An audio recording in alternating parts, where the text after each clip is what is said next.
हुज़ूर अलैहिस्सलातु वस्सलाम फरमाइनि था मां मेराज ते वियुसि त अर्श अज़ीम जे हेठां ॾिठुमि त हिकिड़ो माण्हू हो नूर जी वादी में वेंझे पियो। जिब्राइल खां पुछम त जिब्राइल ई माण्हू केरु आहे जेको नूर जी वादी में पियो वेंझे, केॾी शान वारो आहे?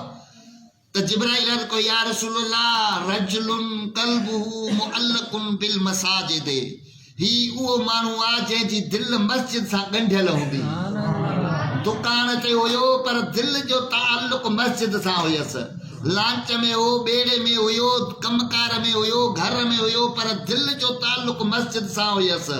लिसानुहु रुतबुम मिन ज़िक्रिल्लाह, साईं फरमाए ॿियो इन जो इहो अमल हुयो जो इन जी ज़ुबान हर वक़्तु अल्लाह जे ज़िक्र में आली रहंदी। मस्जिद सां इन जी दिलि ही, ॿियो अल्लाह जे ज़िक्र सां इन जी दिलि ही। इन ॿिनि अमलनि जे करे अल्लाह तबारक व तआला इनखे इहो शरफ़ ॾिनो जो अर्श अज़ीम जे हेठां नूर जी वादी में गुस्ल वेठो पियो करे। सम्झो था, मस्जिद सां मोहबत रखो। जेको वांदकाई जो टाइम मिले अची मस्जिद में वियो।